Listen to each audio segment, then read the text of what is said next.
নমস্কার বন্ধুরা, আমি ডোনা রিগালিজ লাইফ কিচেন চ্যানেল নিয়ে তোমাদের সামনে এসেছি। আজকে আমি তোমাদের জন্য ভেজ ঝাল ফ্রেজি রেসিপি নিয়ে এসেছি। অনুষ্ঠান বাড়িতে বা হোটেলে আমরা এই সবজিটা খেয়ে থাকি, খেতে কিন্তু দুর্দান্ত হয়।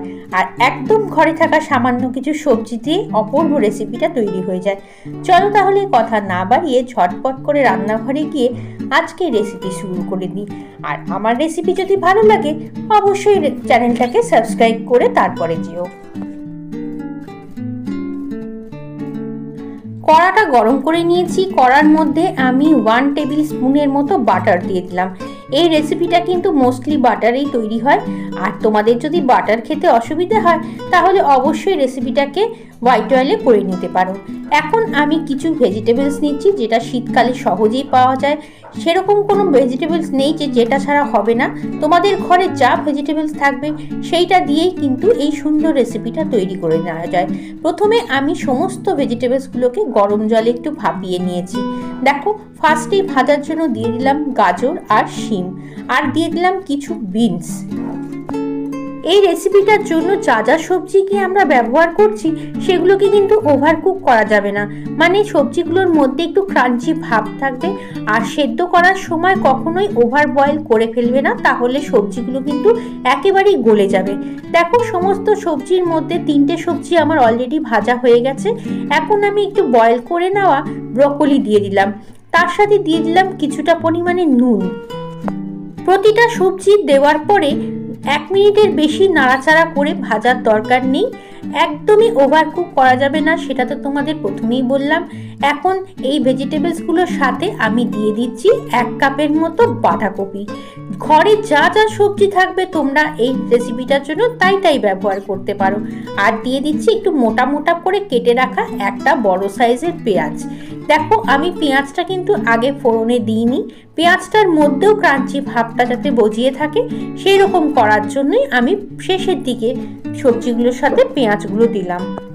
1/2 কাপের মতো মটরশুঁটি দিলাম, 1/2 কাপের মতো ক্যাপসিকাম দিয়ে দিলাম। দেখো, ক্যাপসিকামটাও কিন্তু লাস্টেই আমি অ্যাড করছি। দেখো, সবজিগুলো মোটামুটি ভাজা আমার হয়ে গেছে। এখন আমি এগুলোকে নামিয়ে একটা প্লেটের মধ্যে রাখবো। তার আগে 1 চামচের মতো কাশ্মীরি লঙ্কা দিয়ে দিলাম। কাশ্মীরি লঙ্কাটা দিলে সবজিটার কালারটা বেশ সুন্দর আসবে। আর গ্রিন ভাবটা যাতে থাকে সেই রকম করে কিন্তু সবজিগুলোকে আমাদের ভাজতে হবে। খুব বেশি হলুদ প্রয়োগ করা যাবে না এই রান্নাটার মধ্যে। একটা মিডিয়াম সাইজের টমেটোকে আমি কুচিয়ে নিয়েছি, সেই টমেটোটাকেও দিয়ে দিলাম এই সময়তেই। ভেজ ঝাল ফ্রেজির টেস্টটা আরও বাড়ানোর জন্য আমি দিয়ে দিচ্ছি এর মধ্যে কিছুটা পরিমাণে পনির। পনিরটা অপশনাল, তোমাদের যদি দিতে না ইচ্ছা করে অবশ্যই পনিরটাকে স্কিপ করতে পারো। তবে পনিরটা দিলে কিন্তু সবজিটা খেতে দারুণ লাগে। পনিরটাকেও লাস্টে দিয়ে দিলাম। তোমরা চাইলে পনিরটাকে আলাদা করে ভেজে সরিয়েও রাখতে পারো। ঝাল ফ্রেজি যেহেতু একটু ঝাল ঝাল হলে ভালো লাগে, তাই আমি 4-5টা কাঁচা লঙ্কাকে একটু চিড়ে দিয়ে দিলাম সবজিটার মধ্যে। সবজিটা ভাজা হয়ে গেছে, চলো এবার এটাকে প্লেটে নামিয়ে রাখি। এখন সবজিটাকে আমি হোয়াইট অয়েলে রান্না করব। তার জন্য 2 টেবিল চামচের মতো হোয়াইট অয়েল দিয়ে দিয়েছি। ফোড়ন হিসেবে দিচ্ছি 2টো শুকনো লঙ্কা, আর দিচ্ছি 1 চামচের মতো গোটা জিরে। আর জিরের সাথে তোমরা চাইলে একটুখানি হিং দিতে পারো, তবে আজকের রান্নায় আমি হিংটা অ্যাড করছি না। ফোড়ন থেকে বেশ সুন্দর গন্ধ বেরিয়ে গেছে। এখন এর মধ্যে আমি মিডিয়াম সাইজের একটা পেঁয়াজকে কুচিয়ে রেখেছি, সেই পেঁয়াজটা দিয়ে দিলাম। পেঁয়াজটাকেও আমরা 2 মিনিটের বেশি নাড়াচাড়া করব না। পেঁয়াজের কালার খুব বেশি চেঞ্জ করার দরকার নেই, হালকা গোলাপি রং ধরলেই আমাদের পেঁয়াজটা ভাজা হয়ে গেছে বুঝতে হবে। দেখো, অলরেডি প্রায় কুক হয়ে গেছে, সেই জন্য আমি 1 টেবিল চামচের মতো আদা রসুন থেতো করে রেখেছিলাম, সেই আদা রসুনের থেতোটা দিয়ে দিলাম। এখন আদা রসুনের গন্ধটা যতক্ষণ না দূর হচ্ছে ততক্ষণ আমরা কিন্তু এটাকে ভেজে নেব। ওই ধরে রাখো 2 মিনিটের জন্য ফ্রাই করলেই যথেষ্ট। আদা রসুন পেঁয়াজ ভাজা হয়ে গেছে। এখন এর মধ্যে দিচ্ছি 1 টিস্পুনের মতো নুন, 1/4 টিস্পুনের মতো দিচ্ছি হলুদ গুঁড়ো, 1 টিস্পুনের একটু বেশি দিচ্ছি জিরে গুঁড়ো, আর 1.5 টিস্পুনের মতো দিচ্ছি আমি ধনে গুঁড়ো। সমস্ত গুঁড়ো মশলাগুলোকে তেলের মধ্যে একটু নাড়াচাড়া করে এর মধ্যে আমি সামান্য পরিমাণে একটু জল দিয়ে দিচ্ছি, না হলে মশলাটা পুড়ে যেতে পারে। জল দিয়ে অল্প অল্প করে আমরা মশলাটাকে কষিয়ে নেব। কালারটা ভালো আনার জন্য এর মধ্যে দিয়ে দিচ্ছি 1 টিস্পুনের একটু বেশি কাশ্মীরি লঙ্কার গুঁড়ো। কাশ্মীরি লঙ্কার গুঁড়ো দিলে সবজির কালারটা বেশ সুন্দর আসবে। আর এখন এর মধ্যে দিয়ে দিচ্ছি আরেকটা টমেটো কুচো করা। টমেটোটাকে মশলার সঙ্গে খুব ভালো করে ফ্রাই করে নেব। এর মধ্যে দিচ্ছি আমি বেশ খানিকটা কাঁচা লঙ্কা। ঝালটা কিন্তু যার যার ব্যক্তিগত। আর এই রেসিপিটাকে চটপটা বানানোর জন্য 1 টিস্পুনের মতো দিলাম চাট মশলা আর 1 টিস্পুনের মতো দিলাম সবজি মশলা। এই দুটো মশলা কিন্তু হোটেল বা রেস্টুরেন্টে যে ঝালফ্রেশি খাই তার মধ্যে ব্যবহার হয়। সামান্য আর একটু জল দিয়ে দিলাম। জল দিলে মশলাটা বেশ সুন্দর কষে যাবে। আর বারবার করে যদি জল দিয়ে দিয়ে কষাই তাহলে মশলাটা সুন্দর ভাজাও হয়ে যাবে। দেখতেই পাচ্ছ মশলা থেকে তেল ছাড়া ছাড়া হচ্ছে। আর 1 চামচের মতো এই সময়তেই দিয়ে দিলাম চিনি।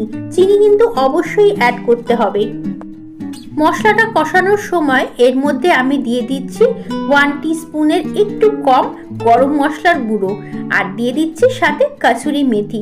কাসুরি মেথিটাকে তোমরা ফোড়নেও দিতে পারো বা আমার মতো পরেও ব্যবহার করতে পারো। দেখো বেশ সুন্দর মশলাটা কষে গেছে।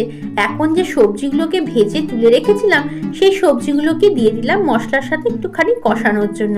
এই কষানোটা কিন্তু খুবই দরকার। যত ভালো করে সবজিগুলোকে এর সাথে কষাবে ততই দেখবে ভীষণ টেস্টি হবে। আর বেশিক্ষণ কুক করতেও হবে না, কারণ সবজিগুলো কিন্তু আমাদের অলরেডি বয়েল করাই রয়েছে। সবজিটা কষানোর সময় আমরা গ্যাসের ফ্লেমটাকে মিডিয়াম টু লোতে রাখবো।